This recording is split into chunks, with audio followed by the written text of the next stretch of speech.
Welcome to the Popcorn Talk Network, for the online broadcast network that features movie discussion, news, and interviews. Press 1. Popcorn Talk. We talk movies. Let those who worship evil's might beware my power. Green Lantern's light. From the Popcorn Talk Network, the online broadcast network for movie talk, and the schmoes know, this is DC Movie News, bringing you the most up-to-date discussion and commentary within the DC Universe. And let's do this! Welcome everybody in the DC Universe. Woo! We are here on the DC Movie News Show at DC Movies SK on the Twitter, Facebook.com/DC Movies SK. We got a big show. Let's get right to the introductions. I am Jonny Loquasto at JQuasto. I'm wearing a cardigan that's making me sweat profusely, but I'm going to leave it on. We have the squad back. Not the full 4 squad members, but this is amazing. That's never happened. The mystery... There's never been a full 4 squad. The mystery is still here. Everyone knows this is a hint. Anyone knows of Adam Gertler and Mike Kalinowski, they have yet to be together on a show. Yeah. It hasn't happened yet. Same person. But nonetheless, that man wearing the lovely Flash t-shirt, he is the worst mocker of Doghouse everything. Doghouse everything. You can find him... before the internet kills you, it is a Shazam shirt. He knows that. He just misspoke, okay? Different lightning bolt. He knows. Come on, internet. Be nice to him. I'm Adam Gertler. You can find me at Adam Gertler on Twitter and all those other places. I'm just back from Spain. I haven't slept in 3 days. It's okay. I understand the cardigan can make you do crazy things. Sweating hard. Back from Spain. I was drinking lots of wine, eating lots of food, getting inspired, and it's good to be back to talk DC news. Thank God you're back. It's great to have you back. To be emotional for 1 second, I really, really missed you, and I'm really excited that you're joining us this week. And that's how adorable. I feel. And that woman wearing the 90210 denim jacket with a pretty sweet t-shirt underneath it. Find her on Twitter at Roxy Striar. Cool she is Roxy Striar. It's cool, right? Wow. I need the Adam stamp of approval. It's amazing. I guess that's approval. That's ridiculous. I like how Joker's right in the middle. That's so cool. Cool. Yeah. I'm like, which figure do I want to grab? Well, be careful with that. Don't grab the Riddler. Anyway. Don't grab the Riddler. Anyways, we have a very, very special guest in studio. You saw him on the show a few weeks ago, and he crushed it. It was so fun having him. He is the CEO, the owner of HeroicHollywood.com, at Heroic Hollywood on Twitter. He's always dropping the news before we even know there is news. He is Humberto Gonzalez, at El Mayimbe on the Twitter, on the couch, eating popcorn. What's up, everybody? Decided to stick around. This popcorn's really good. Let me just say, I was so jealous. I was in Spain, and because they have internets in Spain, I was able to listen to the show when you were on, and that was 2 weeks ago, right? Yeah. Now at this point, and I was so jealous because I'm a huge fan of Latino Review, and I've seen you on lots of podcasts and everything. So it's a pleasure to meet you. Thanks for joining us. Thanks for having me back. I was so intimidated by El Mayimbe's presence that I had you sit on the couch because I couldn't be too close. Can I it would be like an Elvis thing. You almost actually got him to pick a fight with us because he was so angry that he wasn't here when you were here. So really, you're saving our butts right now by sitting on the couch and eating our popcorn. Yeah. Thank you. Our team chemistry is finally back. Popcorn talk. See? You see what we did there? Yes. Yeah. Now, I know you can't stay for long, but you do have a couple things. I know you already dropped some news today, but you have some stuff going tonight, I believe, correct? Yeah, this week we did The Flash and Aquaman cameos and Batman vs. Superman. I think you guys are going to discuss. Sweet. Yeah, but we might discuss this one. Oh, no. I will leave the room if there's a spoiler. Yeah. Are we doing spoilers? Well, should we talk about it right now? Well, let him finish his thought first. Okay, all right. And then then building up on that one, the Aquaman Suicide Squad connection, and those two scoops make sense with each other. And tonight, after Ask El Mayimbe, I do a Periscope session for an hour at 7 o'clock our time. Where are you on Periscope? On Periscope at El Mayimbe. Yeah, that's right. From 7 to 8 Pacific time, 10 to 11 Eastern time, and at 11 I'll drop, or 8 p.m. here and 11 p.m. There, I'll drop another scoop that I have concerning 2 actors in a DC movie. Okay. Wow. Are they Mike Kalinowski and Jonny Loquasto? When he gets that smile on, you know something's up. So can I ask you, because I wasn't here the last time you heard, what is the logic behind, you say you have all these scoops, you got them lined up, who knows how many you have that you're sitting on? A lot. I sit on a lot more than I break. Yes. So what is the logic behind, okay, 8 o'clock this little bean goes, and then I spill that little bean at 11 o'clock? Are you just trying to keep the flow of traffic, keep it relevant? Keep the flow of traffic. Like when people tune in for Periscope and they're going to listen to you, or like a podcast, they're going to listen for like an hour. I figured I'd give them a good show, give them something to look forward to, they stick around, and then they get something out of it after chatting with me for like an hour or so, you know? It's about engagement and community building. So like I always like to give like little nuggets that I necessarily won't print, but it would be good enough to drop on Periscope.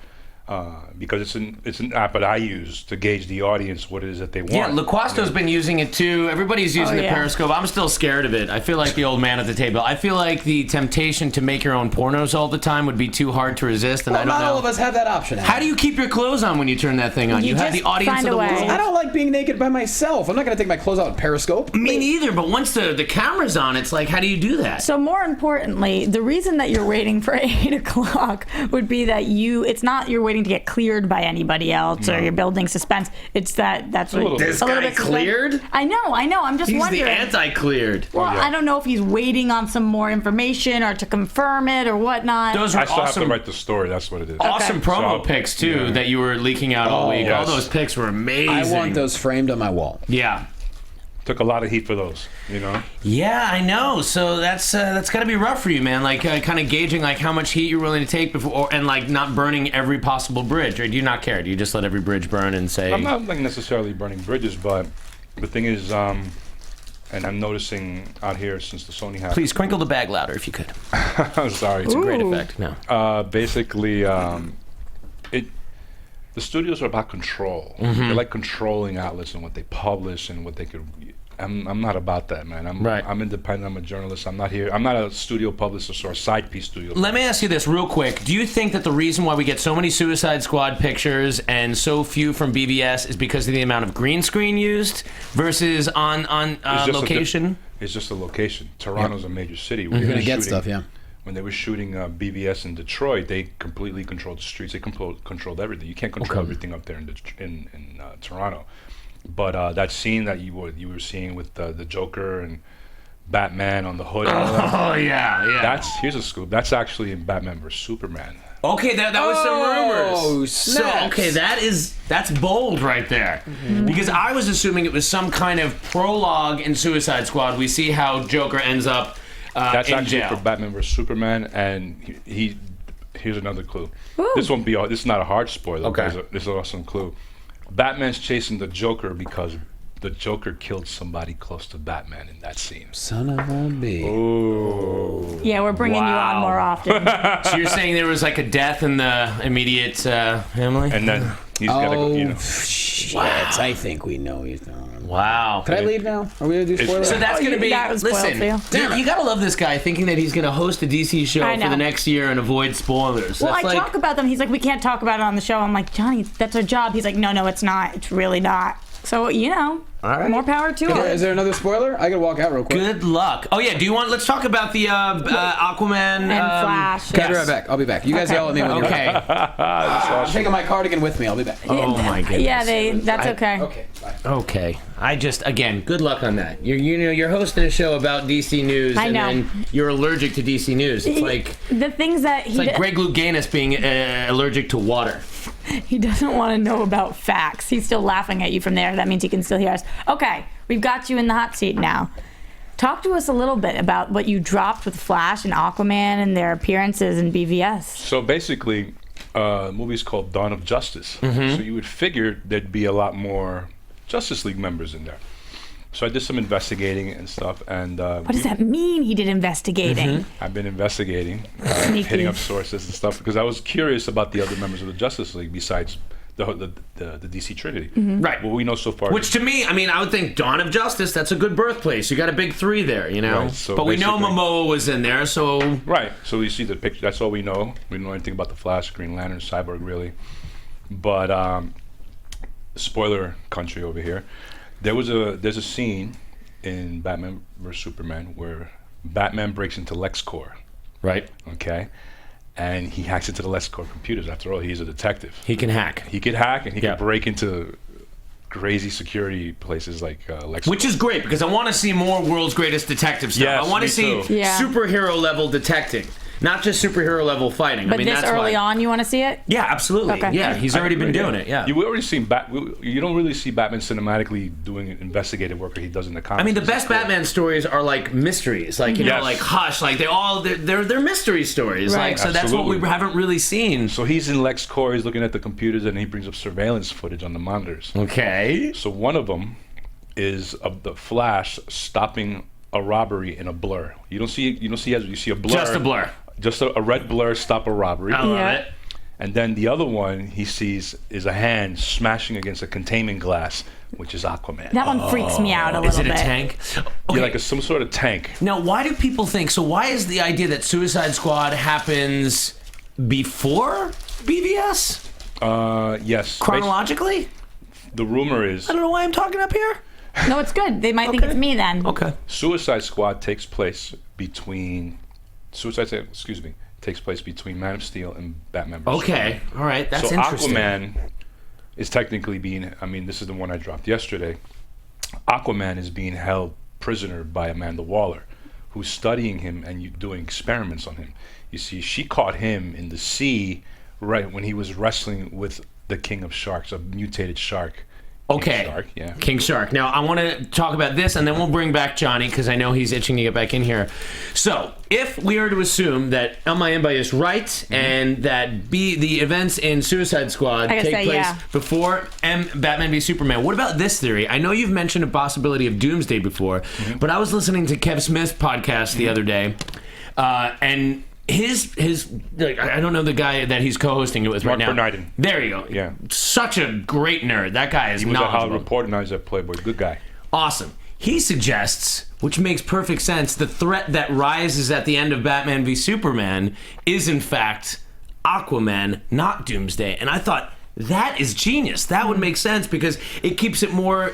cinematically, story-wise, that keeps it all compact, and it doesn't like introduce Doomsday, which seems like too big and too out of left field. This way, you get a huge threat with Aquaman. What do you think about that? There could be. They're figuring that out now as we speak, like with the storyline for Justice League. I heard Darkseid, but what's that storyline where? And they made an anime movie out of it, where Aquaman comes out from the water and he's got to fight them. I forgot the Throne of Atlantis? Throne of Atlantis, yeah. That's something that's in their cards as well. They're exploring. But for BvS, I'm saying like that's a theory. For actual Batman v Superman, that the big threat at the end is actually Aquaman. But what would that mean for that picture? It technically isn't. Technically isn't. Not, so you're really grinning at me like you really know. Like you're telling me. I know, it's a face. I can't figure it out. You're giving me. So you really believe Doomsday is showing up? Yeah.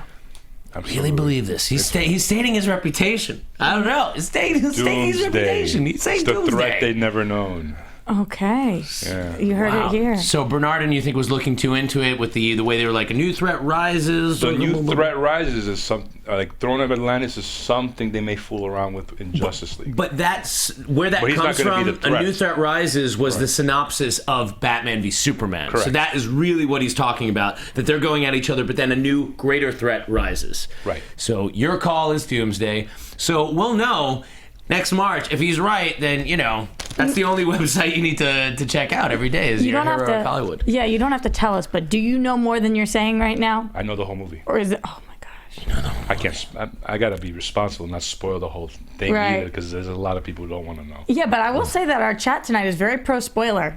They are? Yeah, they've been very pro-spoiler. We got a bunch of... How many people in the room right now? Curiously. We got 254 people watching you. Okay. Hands are up here. I'm not fapping like I was on the last show. Being accused of. Oh, my God. Yes. They were accusing me of fapping on the Marvel podcast. I was sitting right where you are. Why were they... hand. Oh, my God. I don't know. There's a crazy thread, but I think well, now they can see your lap, so they know. There's no fappening happening. No fappening. Okay, let's bring Loquasto back in here. Let's bring him in. Johnny, get back in here. That was awesome. He walked off set. Yeah. Oh, thank you. More popcorn. Oh, and he came with gifts. Keep feeding him popcorn. Yeah, the I have been chat. running on fumes all day. By the way, if you're not subscribing to Heroic Hollywood, make sure you do that. I'm a subscriber. Do it. I get those updates. You can show up right in your email box there. And then moving on, also connected to Batman v Superman, we had another little dollop. So what did I miss? I'm kidding. Go ahead, Roxy, take it away.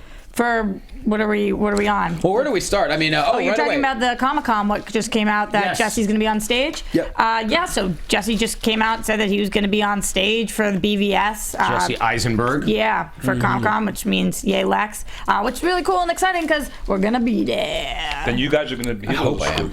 I can't say technically what it is, but have you guys been paying attention to the licensing expo last week that took place? Paying attention to what capacity? Like the displays and all that. Only like the pictures that you've put out there. I've seen the Batmobile pictures, Yeah, the we Wonder talked about it a Woman, the bit Batman, the last week. Superman. There might be something similar on the floor at the DC booth this year. All right. Okay. Excellent. Well, last year at Comic-Con, they had the cowl. Right. They had the Batman v Superman cowl. That was there. And We're going to have a lot more this year. Okay. I can't wait. Well, I mean, I think Marvel's going to be there in the comic book capacity, but not in the studio capacity. Every signpost in San Diego right now with the Comic-Con official banner is the Ant-Man one. Really? Oh, really? It's on every light post within the gas station. They paid it. I'm sorry, that doesn't look that good. What, Ant-Man? I think it looks really good, actually. But different podcast, different Not doing time. nothing for me. Anyways, possible Wonder Woman plot. That is one story that kind of came out this week. Unless do we have any more? We're dropping everything tonight, 8 p.m. our time, 11 p.m. Eastern. The scoop will drop at 8 p.m. after an hour of the Periscope session. Yes. 8 p.m. your time. Beautiful. 8 p.m. Pacific, that There we is. go. Okay. Okay. Cool. Well, thank you for dropping that. You're dropping something. Yeah. Here. Thanks for having me. Oh, anytime you want to come on. It was great that you were on Okay, Marvel so show, if you're lucky enough to get into Comic-Con and get into Hall H, you'll see Jesse Eisenberg. I'm looking for someone to wait overnight online for me. I'll pay you handsomely in encased meats. So reach out to me on Twitter. If you want to be my placeholder overnight, you can't come in with me because it's got to be 1-for-1. Yeah. You will wait in line, and I will pay you. And let me tell you something. He has some really good meat. And I can tell you, case meats go a long way. Yes, encased meats.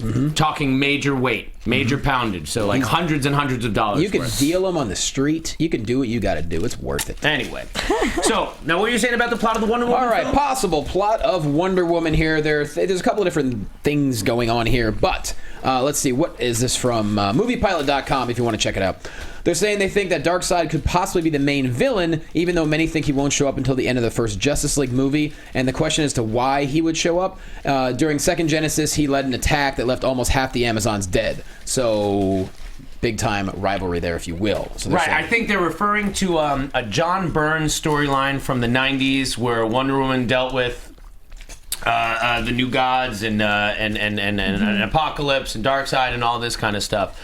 So I definitely think those characters are going to be in the DCU. I don't see them being introduced necessarily in the early Wonder Woman film, although if the reports that we're hearing about the film being a period piece, those things could be really timeless too. So I'm really interested to see like the gods through time and Themyscira. Any comments on that? Any thoughts about that? The problem with the Wonder Woman thing is that there are 3 or 5 different writers working on the draft. Yes. So it could be true at this very second, It could but it change. doesn't get selected and tossed into the garbage, and that's what it is. Absolutely. Now, do you think, much like there's like an editor-in-chief for comics, the studio is saying, here's where we want the film to go, who's going to give us a better version of it? Or do you think that the stories are all up for grabs as well? The stories are all for grabs. It's like throw your hat into the ring, and we see if we like it. Well, I know Jason Fuchs, from what I understand, is the lead horse as far as the writers go, but... I mean, that was the name that we know, but as far as I know, that there's there's other scripts in there, so I don't know that there is a lead horse if they're just looking for the best script. What I like about this theory, though, is it would help us explain why Wonder Woman is with us, because it wipes out most of her people, why she came on over. We do need partial origin, so this makes sense, but it is just a theory right now, and like you said, there are so many different stories that are being written. How on earth could we possibly break what the plot is when we don't even know who the writer is? If something like that happens where, like, half of her people on Themyscira get killed, and that is the impetus for her to come over to the world of man, whatever, I think that would be great. I think that would also be great to happen in the past. Oh, of because course. I think when we see her in BvS, she's already well established. This is my theory. Well, that's in why the this is present day. that's why this is the Wonder Woman plot. This isn't the plot that would go on in BvS as a side story. Right, so we go back in the past now and we Exactly. see We can what see happened. why she ends up with Exactly. Which I think is great. I think it's great to see the characters where they are in present day and not need to get bogged down by so many origin stories. I think that's one great thing that they should continue to keep doing. Absolutely, but this is not a Superman or a Batman origin story. This is Wonder Woman, and we need it at some point. Yeah, absolutely. We can't just... but I think it's great to introduce her into a film to build the hype for her film. Right, let's make you love her, and then let's explain how she got here. Create the demand for the product that is going to be the Wonder Woman movie. Right, and the more images that I see from her, the more I really believe that we are going to love her. Oh, you will. Oh, you think so? Ooh. Oh, don't be surprised if her and Aquaman steal the movie. You're like having a little Merlin around. You know, like Merlin in King Arthur's court. He's like, I've already seen the future and the past. Yeah, right. I will just dole out what I can tell to you. It's going to be a very special movie. I really hope so. March 25th, 2K16. That was a good cheer. We're ready. That was a good chant. Well, here's actually an article from HeroicHollywood.com. Henry Cavill talked about Superman because someone asked the question weeks ago saying, why wouldn't he just kill Batman in the blink of an eye? So I believe it was months ago he said, if Superman is Superman, which he is, then he wouldn't. So therein lies your answer. Well, this past week at a London Collections fashion show, because, you know, Superman's got to stay up on what's going on in fashion, he elaborated and said, Superman wouldn't get into a cage fight with just anyone. Imagine you would get into a fight with someone, if they hit you and you didn't feel it, barely registered it. Superman wouldn't even notice. He's not quick to engage. So people are thinking, based off that quote, that Snyder's Batman could pose a very credible threat to Superman, which obviously we would think so. Yeah, he's not somebody who regrets something as much. He's a little more rash. I completely see this. And can you imagine if somebody came up to Superman and he just socked them in the face? That would be the least Superman-like thing of all time. I know. Well, I think the main reason that he wouldn't just lash out against Batman and kill him is just because of internet backlash, you know, based on what happened when he killed one stupid invading alien in Man of Steel. The internet backlash would be just ridiculous. So he can't. He's got to walk on eggshells. And now he has fans, and people are rooting for him. We see that scene with all the masked people. It seems like I love that idea. It looks like in Batman v Superman, it has become something of a cult of Kal-El. Right. Yes. Like Cult people of Kal-El. Yeah, there's there are people like worshiping him. Yeah. Playing off the ending of Man of Steel, then of course you have the images that were spoiled, the false god, and all that. It's really. Man, it's shaping up to be very... What do you think we're going to get, El Mayimbe, in Comic-Con from DC? Like, what do you think the big beans are going to be? Batman vs. Superman. Mm-hmm. You think a scene, or do you think a more extended trailer? A little bit of both, I think. Okay. They're still working on it right now as we speak. They're doing sound checks and all that, and they're doing presentations. They lock everybody out of Hall H, only key personnel and execs right now. So my guys are not really inside at the moment, telling me. They'll get there, I believe. They will. They know they have to step up, and they're going to this year. Like last year's Mad Max presentation was a 7-figure activation, so they're spending a pretty penny to make their presence known on the booth and in Hall H. Well, Marvel has kind of made a really interesting move here by saying, like, look, we're not even going to try to compete this year. We've already done it. We've dropped the mic on it. We've got our alternate routes. We've got D23. We have what happened at the El Capitan Theater. Mm-hmm. So it really is DC's to F up at this point. Yeah, I mean, it's basically theirs to lose. I mean, last year, I couldn't believe, like, Affleck got up there and was like, literally did not say a word. Like, he nothing. I don't think he was happy to be there by the look on his face. They all looked miserable. Yeah. Nothing. It was so depressing. So hopefully... Oh, they got to make up for it. Oh, my God. This is the year it has to be done. Hall H has to erupt. And we're gonna all of us be at Comic-Con. We're still trying to work out what we can do for you guys. I'm going to be at You'll Comic-Con. be in the area. I don't know. I'm in San Diego. I don't know how the hell We're trying to figure out how to broadcast down there. I'll be down there with FX, so... I don't know what they'll have me doing or what have you, but hopefully we're going to get you some good scoops from San Diego if you can't be there. Wasn't there some Flash talk, too? I was interested in that. Yeah, as a matter of fact, Roxy, I'll lead this into you. Director Phil Lord reveals some details about the Flash film. He says, number one, he thinks it's going to be Barry Allen, portrayed by Ezra Miller. It's going to stand alone differently than the TV series. A lot of people, I believe Roxy may have their questions about that. And his quote is, there's a really popular TV show out there, and we're trying to carve out space for the movie that's apart from that, but... I think we're doing all right. Yeah. And meanwhile, Stephen Amell's not happy. He thinks nothing against Ezra, but he thinks your boy, Grant Gustin, should be the one in the Flash movie. This is just going around and around and around. We've heard him say it a bunch of times at this point. You know, I have my thoughts on it. I love watching the TV show, and I think that Grant Gustin does the most amazing job. Does that mean that Ezra Miller won't do a great job? No, absolutely not. I understand why Steven's sticking up for him. He's still sticking up for him. He stuck up for him for day one. There's not really too much news here. It just is the same thing. People are holding the ground. Yeah, I think the most exciting thing about the Flash movie is that Lord and Miller are directing it. I mean, that's the best thing that's got going for it. It sounds like they don't really know where they're going with it right now. It also sounds like they're giving a little bit of deference to the Flash show. Mm-hmm. Like, they're not saying, like, oh, it's going to be the most amazing thing. Just wait till you see. They're like, we're still figuring it out. We know there's a popular show out there. Nothing is effed. Calm down. Right. Yes, it is a little weird to hear them say, I think it's going to be Barry Allen. Do you think that they're saying that to cover their butts because they honestly don't know? Or do you think they're not allowed to say it yet, so they're putting I think in front of it? I don't know. It's a weird thing to say. We have a lot of years ahead. 3. I mean, I think it would be really weird if they went with a different Flash. But yeah, I mean, anything could change. And honestly, like, what is in a name? If they make it Wally West, you know, they don't necessarily have to acknowledge Jay Garrick or Barry Allen necessarily. Right. And everyone in chat roll is totally on board with Ezra Miller. Because he's a very talented actor. Mayimbe, what do you think? Great actor. He's got, like I said, we don't get to see him for a while. Like, in next year's movie, he's a blur. Yeah. So they have time to. But are you bummed that it's not Grant Gustin, or? That would make no sense. But CW is a different subsidiary of Time Warner, and they do their own thing outside of the Warner, outside of Warner proper and the movies and stuff. So there's got to be separation between church and state. It's real difficult. You can't just have one actor cross over and not the other ones, you know. And I think they're doing a great job. I think of it this way: how many Earths before the convergence and all was there in the DC, like Earth 6? So the Flash we get cinematically could be Earth 616. So many Earths, right? Wait, isn't that the Marvel universe at 616? Oh, excuse me, yeah. You'd be like, oh my god, he went from I was thinking of Crisis on He's Infinite Quicksilver Earths. now. I don't know what happened. I was thinking Crisis on Infinite Earths, basically. But there's so many different versions of Earth. So I just feel that's what they're doing. But it was never, and a lot of fans were in denial about it until it became official. Yeah. You're wrong. It's going to be Grant Gustin up on the screen. I can't wait to see him. Everybody's such an expert. And everyone here in chat rolls by far saying Ezra Miller's the better actor out of the 3 of them. So there you go. Well, I don't even think that we should compare the actors, but people in here are saying that if they were going to cast Ezra Miller, then should it have been Wally West? It's going to be Barry Allen. Yeah, that seems to be what. It's been confirmed. He's playing Barry Allen. That's what it. I mean, you know, Full Order's just being a little coy. Yeah, I'm just excited to see what they do with the film because I'm really enjoying their film. I never thought I would like a 21 Jump Street movie, and you know. That was incredible. They both made me laugh. The Lego movie was like one of my favorite times in the theater last year, so I think it's in great hands. Mm-hmm. Yeah. Here's something I found very interesting. Suicide Squad. The question is, will DC release Suicide Squad with that title because the word suicide's in it? It's PG-13.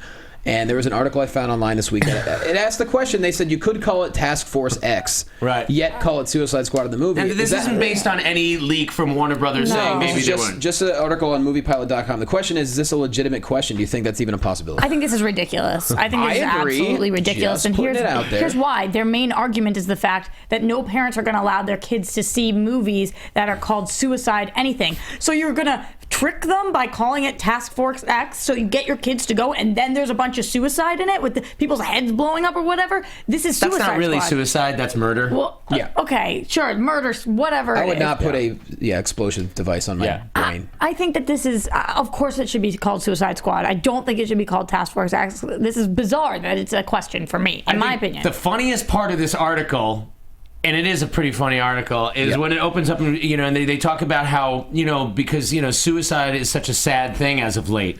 Like, when was not suicide? When were there celebrations? They're like, oh, recently with all the controversy that's surrounding suicide, I don't think there's ever been a time where suicide has been acceptable, so... No. It's very PC for this to even be a conversation now. Umberto, this is a ridiculous article, but we thought it was entertaining. Your thoughts? Any chance that they release Suicide Squad under any other title? No, it's going to be no chance. It's going to be called Suicide Squad. That's why I brought it up, Shotless. so we could all be reassured, because I thought it was an awful It's been idea. slated. It's been presented at the investors shareholders meeting when they made their announcement. They're not going to. Oh, we decided to call it something else now. Yeah. Although the theme from MASH, "Suicide is Painless," was not able to use the lyrics from the song on the TV show because they weren't able to say suicide at the time. But that was in the 70s. Wow. There you go. Suicide is painless. Oh, this is good. I have to go meet a All right. DC store. All right. Ooh, look Round at of that. applause for Umberto is Umberto on the Gonzalez. prowl. Check him Thank out you on so much for Periscope. joining us. Thank you. Thank you, thank you. Go to his Periscope tonight, What an 8 honor. p.m. Pacific, What an honor, 11 sir. p.m. Eastern, everybody. Enjoy the hot dog. Pleasure, sir. Thank you. All right.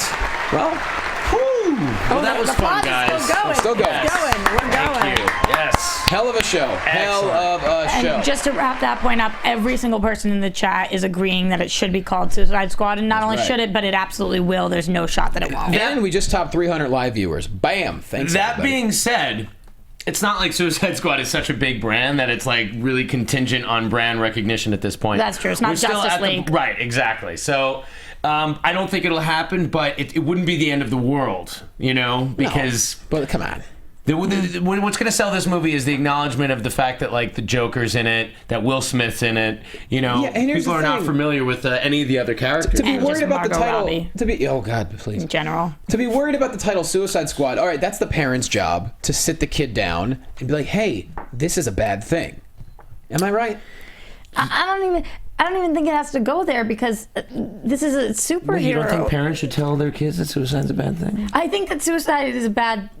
I plead the fifth on this one. Honestly, I can only just dig my own grave at this. Dig it point. deeper. Gosh, moving on. Oh, With an okay. explosive device in your brain? That's right. Yeah, oh, all right. All right, how about Are you this? jealous? I need Look at this. Okay. And just, everybody's so This is jealous. nice. This is nice. Here's just some fun news for everybody. There's a bunch of DC movie classics that are now available streaming all over, everywhere from Amazon to every other website. It's a really fun article. It has a whole list of things if you want to go back and catch up. Mostly on Amazon, though. Mostly Yeah. on Amazon. I'm talking, we got Batman the movie, Superman 2 and 3, Swamp Thing, The Return of Swamp Thing, Supergirl, a whole bunch of other things. So that article is on uprocks.com. No joke. No joke. My brother, who's For real. 3,000 miles away, called me when this came out, and he said, "Your co-host is going to be so excited for Swamp Thing." Yes. That is an actual thanks, phone call. bro. Yeah, thanks, Jet. That's an actual phone call I received. So listen, if you guys, you know, some of the younger viewers, people who haven't been familiar with the Swamp Thing movie, the Wes Craven Swamp Thing movie, 1981? it is. Yeah, it's 81 or 82.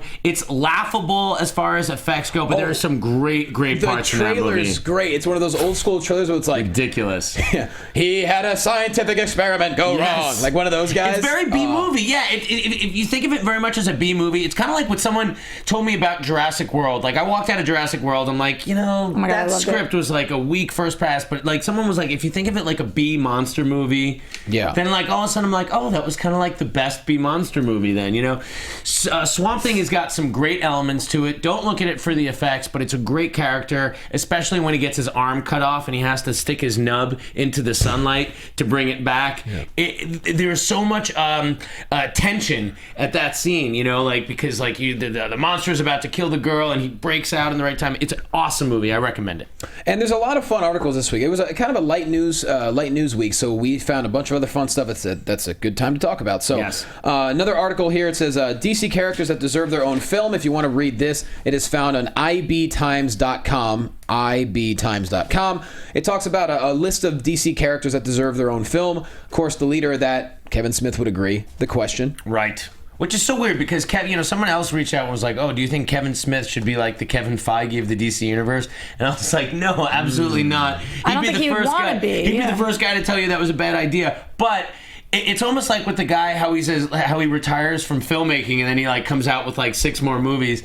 You know, he's like, "I don't want to make a superhero movie. Keep me away from it." And then he's like, "Well, but I would do The Question." Mm-hmm. Exactly. You know, but which is cool because that is a smaller property. And The Question is awesome, and I would love to see that movie. And there's a couple other characters as well that would be interesting. We got Dr. Fate, we got Animal Man, Legion of Superheroes. The one that I would find the most interesting is Dead Man. Comes back as a ghost, can become any person. Boston Brand, yeah. Yeah. Well, that would be great. I mean, and there was obviously a lot of talk about Boston Brand if we get a Justice League Dark movie. I still believe we're going to get a Justice League Dark movie. In the next how many years? If DC movies 1 and 2, right? BvS, Suicide Squad. If they both kick butt, I guarantee they're going to greenlight that Justice League Dark. They're still waiting. They've made this huge slate. They can't really greenlight too much more until we see how successful they actually are. But would that be post Sandman? Would that be the first? Like, what are we talking? I would say it would be concurrent. I mean, if they do it, Justice League Dark, I could see it coming out as soon as 2019. Okay. I mean, you're like 2016, which is not soon. No, but I mean, you got the 2 movies coming out next year, so anything greenlit in 2016 isn't going to go into production until 2017. It'll come out in 2019. Great comment by Robert Love in chat roll. Swamp Thing, the original Groot. Okay, yeah, absolutely, yeah, Groot, totally. He's regrowing. Yeah. Now again, I am Swamp Thing. The effects get better in the Return of the Swamp Thing. The script gets a lot worse. You win some, you lose some. But the costume, he looks more like a superhero in the second movie. He looks more like a guy in a really dirty garbage bag in the first movie, but there's lots of fake smoke and stuff. Also, new message here in chat roll from Des Rowe United saying, Jesse Eisenberg confirmed for the panel. He says the panel will be 1 hour long. So, I worry. Excellent. That sounds exactly like Jesse Eisenberg. He really knows how to inspire hype. Yes, I'm going to be at the panel. The panel will be 1 hour long. It is so weird. It is so bizarre the way that he does talk about this stuff. He doesn't, like, the way that The Rock is so good at all of this and getting the hype.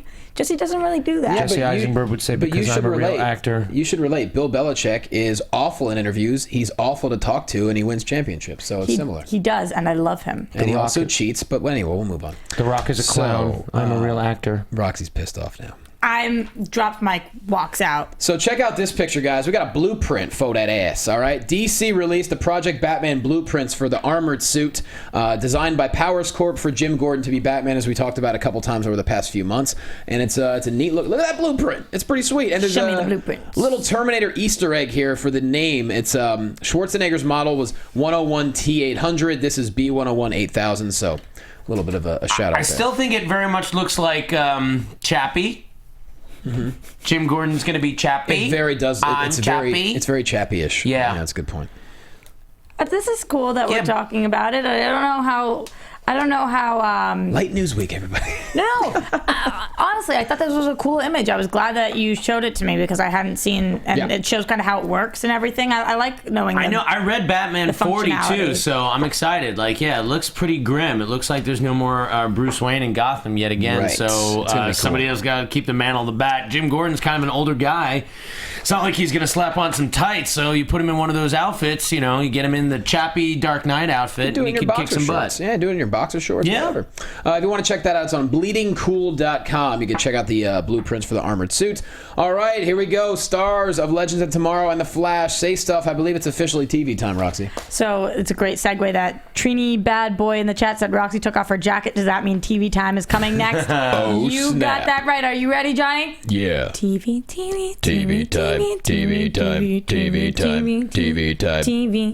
come on. TV time. No, I got it. You're just doing the head nod? All right, let's do this. All right, so this was just an interesting article on Tech Times talking about, it was Katie Lotz and Candace Patton each talking about their respective shows. Sup, girls? It wasn't really much new information. Candace seems to be very tight-lipped about stuff, but it was just getting me excited for Legends of Tomorrow and keeping it on my radar. There is so much to know about DC and TV right now, and it was cool to read. So that Legends of Tomorrow trailer, I watched it again today. It's so awesome. It looks really, really good. It looks really awesome. Cinematic. Even the Atom. You know what I was gonna say? I think it's really cool how the Atom is kind of like the greatest American hero. Mm-hmm. Even though he made that suit, they're really playing it like he's not great in it. Believe it or not, I'm walking on it. Yeah, that was a really good note that you just hit. So Lot one said, of my favorite all-time shows. One of the questions in here was, will Legends of Tomorrow be a full or limited series? Lot said, from my understanding, we're doing 15 episodes for the first season, and the reason they're doing a smaller amount is because they want to take the same amount of money that they would for 23 episodes and put it into 15 so that they can really make it big, which to me sounds great. That's what we love. That's why we're loving all our Netflix series. That makes a lot of sense to me. I mean, and that's what looks so good about it is, like, to pull off that many superhero effects on a TV show and not make it look terrible, you're going to have to spend a little bit more money, and it looks really good. It does, and I like the chemistry they already have in the trailer. Really good. Yes. Yeah, I completely agree. And the characters and seeing some of our favorite people come back, because everyone except Captain Cold. What about him? I hate that outfit. I Oh my hate God, that he wears that. I love him. I love I hate it. that he wears You that hate stupid that? fur coat. I Oh my love it. God, that I was love the it. stupidest thing. Come on. Is there anything more stupid than that fur collar? It makes no sense. I love it. I think it's fabulous. Anyway, moving on. It's dumb, yo. Roxy loves it. So a little bit on The Flash. Season 2 is supposed to give Joe West a new partner. That's right. Which is, I think, probably a given, because when you're in the police force and your partner is no longer there, then you need somebody new. But we're excited to see who that will be and what kind of shoes they will fill. Eddie was a good guy. Well, there is a rumor based off of audition sides that have gone out. The audition sides are for a character called Patty. Right. So this is interesting based on the fact that I would assume she's a woman and how that there's the dynamic there. There's a is. character in the New 52 that Barry Allen is like involved with of the same name. So Oh, okay. Patty Spivot. I didn't know Right. that. So I think that makes a lot of sense. I think, just because Iris's boyfriend was gone, I think it would be too obvious to see Barry and Iris together next season. They're going to milk that will they, won't they thing for the whole show. Well, we talked about last week giving him a possible new love interest, and this wasn't who was rumored, but maybe it is now, and I guess we'll see. Well, it's a long season, as we've discussed before. There's going to be 23 episodes, so Like what we saw with Marlies Jow. when she exactly. Came on Linda Park.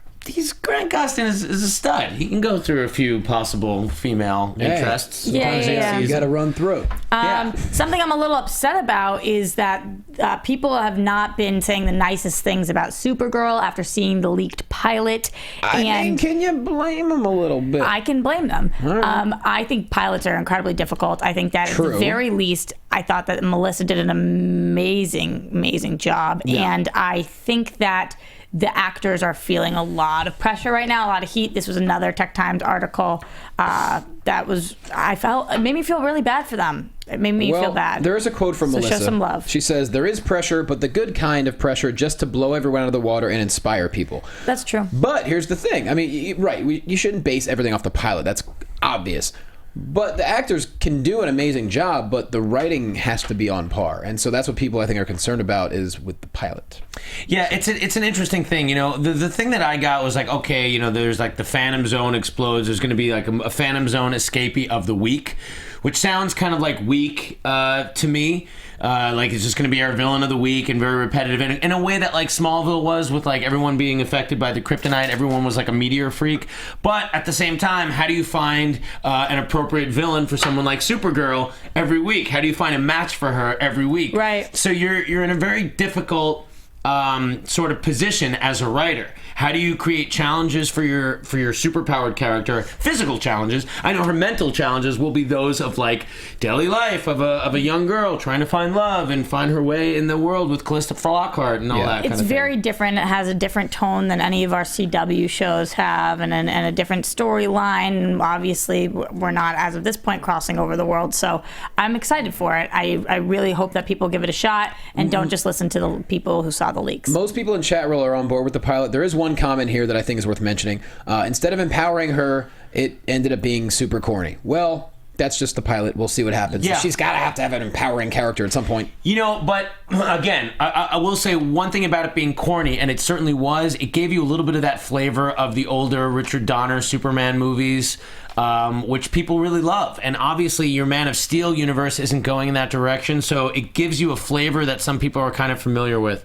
So that might work out well. Corny's okay if it's funny and if it's grounded. Right. If it's just corny and eye-rolling all the time, it's not going to last a whole season. Right, like Flash is kind of corny in their but they get away with it because right. they're self-referential and the humor works. It hits. Exactly. I mean, if you're just corny and the jokes don't land, then it's, you got nothing. I think that show has its work cut out for it. I mean, it's really going to be tough because it's going to be an expensive show on the most successful network. Yes. So it needs to do really well. It needs to do better than any CW show, I would say. Do you think... if it did Flash numbers, it's fine, but it needs to do as well as Flash to succeed. At least. Do you think the pilot being leaked will eventually hurt or help it?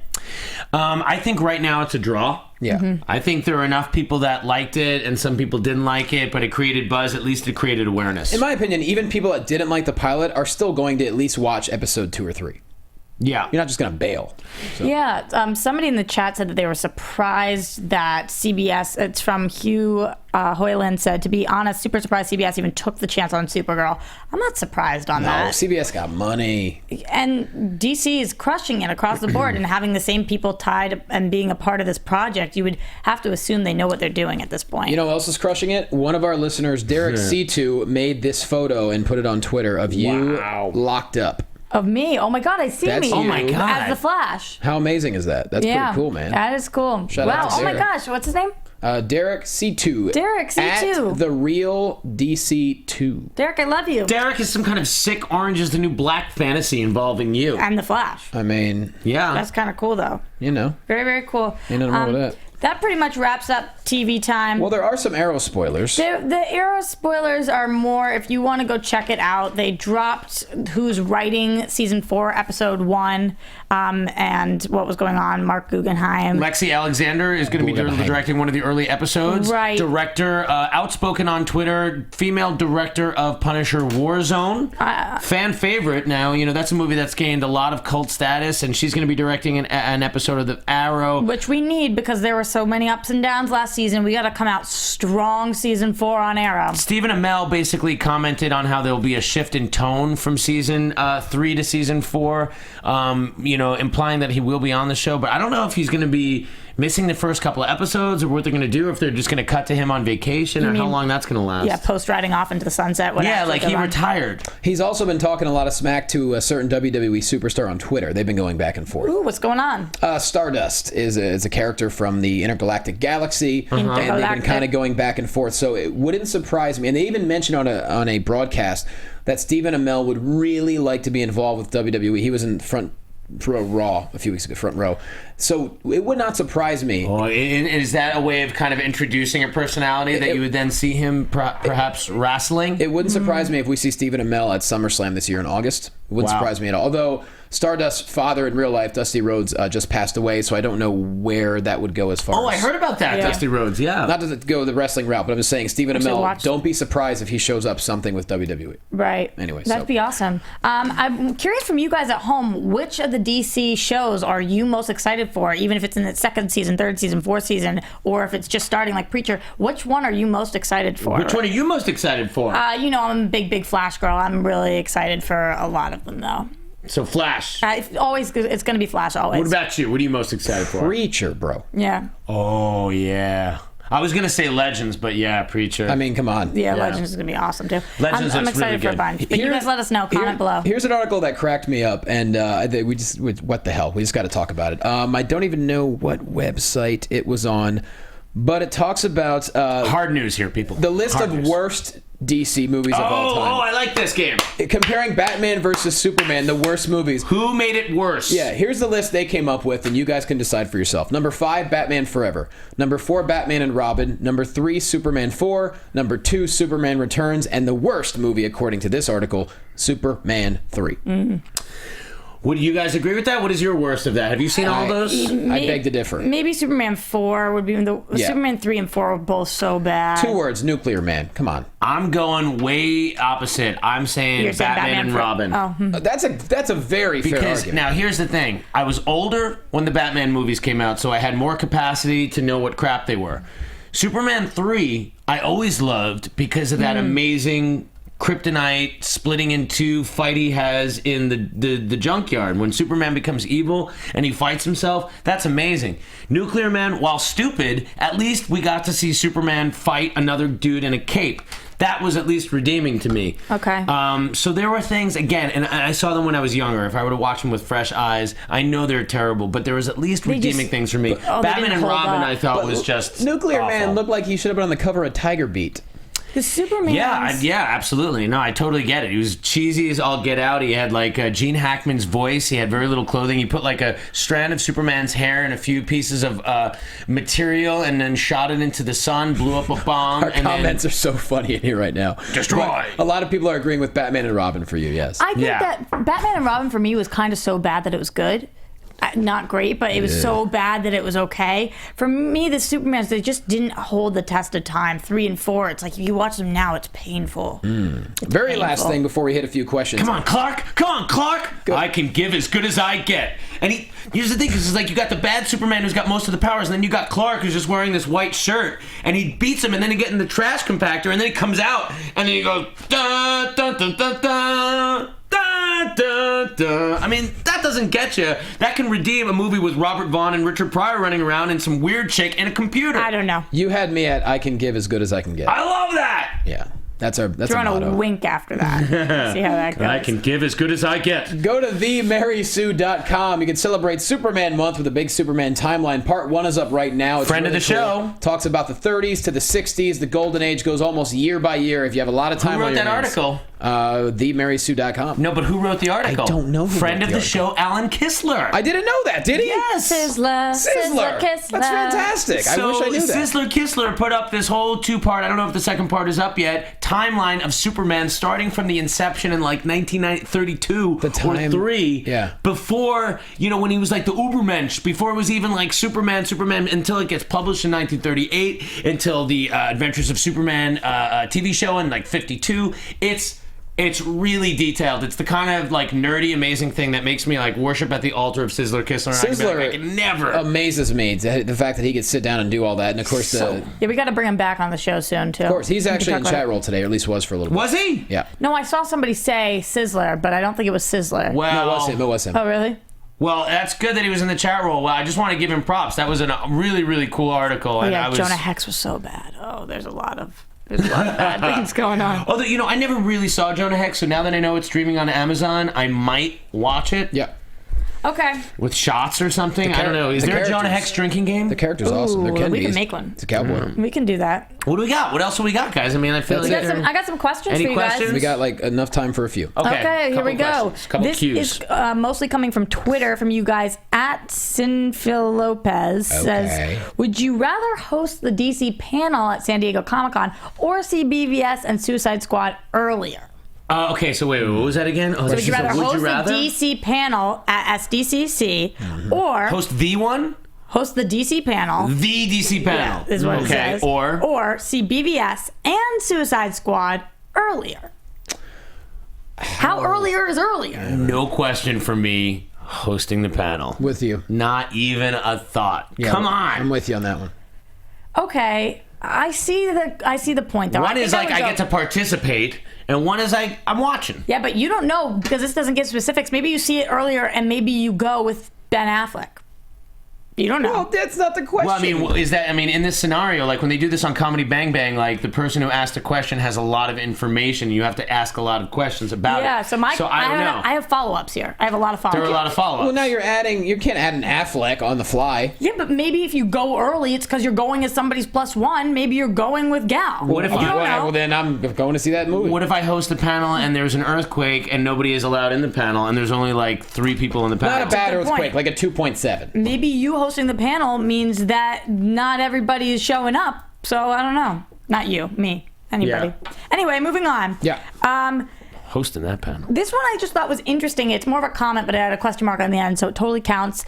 This is from Justin James. Just a small side note here. Mike, he's talking about Mike Kalinowski from last week, used the Star Wars Black Series as a reference, noting the Slave Leia figures. As an adult collector, which there are a lot of us out there, and father of 3 girls, I personally wouldn't buy a Slave Leia, even though I collect Black Series. I want my girls to see Princess Leia as a strong female character, not a sex symbol in metal bikini. Perhaps it's not girls that aren't buying toys, but more cautious parents trying to teach their little girls they don't have to dress like hookers to play heroines. Just a thought. So this was after we talked about Wonder Woman merchandise and what was going on there. And I was curious what you guys think about what kind of merchandise we're going to get. We know we're going to see Wonder Woman through the ages. Are we going to get only skimpy stuff? Are we going to get a lot of strong stuff? I think her costume looks pretty strong. I think it's still sexy, but being really strong. It's a skirt. There's armor. There's shield. Yeah, there's a little leg in there.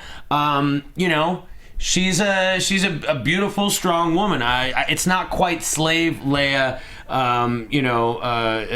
degradation, but No. I mean, Slave Leia did kill the heck out of Jabba too. Wonder Woman's going to have empowering. Okay. Cool. And I would just want to say, if you want to avoid that, don't have daughters. Because that'll screw that right away. That's Because like right now, I'm okay with it. I don't have a daughter. As soon as I have a daughter, that's going to really mess me up. Yeah. So I just avoid it. Okay. Don't you have nieces, though? No, I have a nephew. Nephew. Okay. I have a nephew. So and I actually, ironically, he just turned 1, and I got him a little Slave Leia onesie.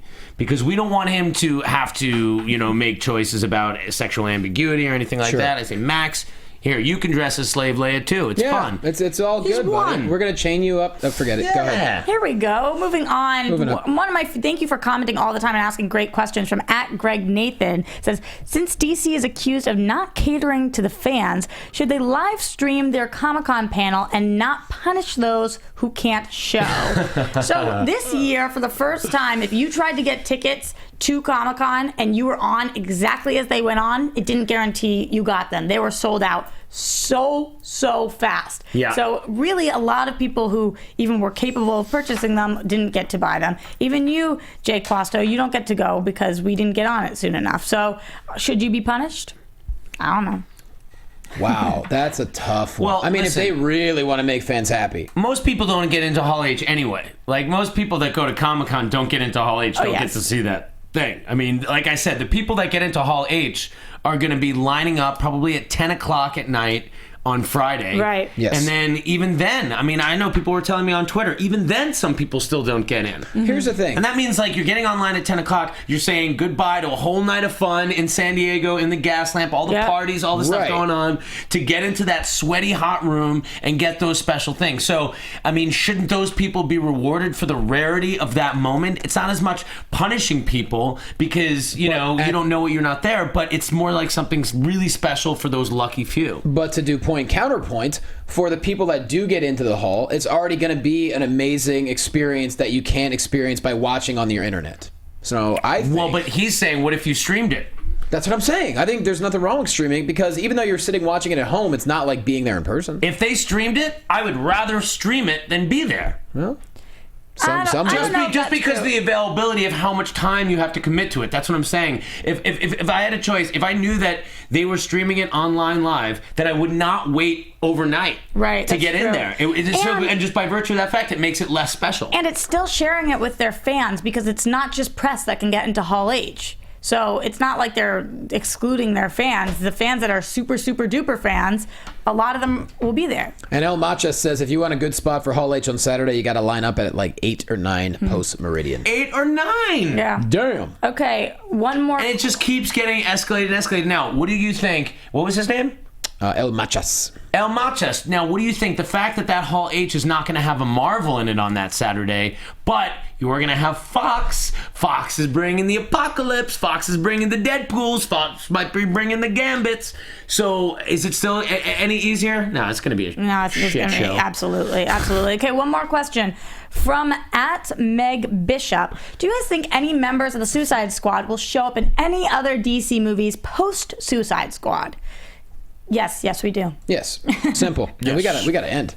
Yes. Okay. That's it. All right, Adam Gertler. Boom. Go. Yes, well, thank you so much. Watch me on FX Movie Download. I think we got some movies coming out soon. Friday nights on FX. Coming soon in July, I think Man vs. Child is going to be on FYI. I will keep you posted about that. And I will see you next week at Adam Gertler. Give me a follow, give me a shout, say hello. I love you. Roxy Striar. You guys can find me everywhere at Roxy Striar. Yeah, that's right. At Jay Loquasto, Wrestling and Padres Slamcast every single week on AfterBuzz TV Podcast 1. And Denver, I'm coming to you next week, finally, June 25th to 28th. I'm at the Comedy Works in downtown. Oh, you're going to love it. Best Denver's club in the country. Awesome. Best club in the country. Oh, cannot wait. And there's a whole bunch of other dates. Go to jlocomedy.com. With that said, thank you for listening. Thank you for watching DC Universe. You guys are the best. Yeah, we'll see you next week. Boomtown. From producers Maria Menounos, Kevin Undergaro, Phil Svitek, and the entire Popcorn Talk Network, we would like to thank you for tuning in. For questions or comments, be sure to visit popcorntalk.com. I'm Sir Richard Wentworth, and this has been a presentation of the Popcorn Talk Network. Views expressed herein are those of the hosts only, and not necessarily reflect the views of the Popcorn Talk Network or its owners or principals.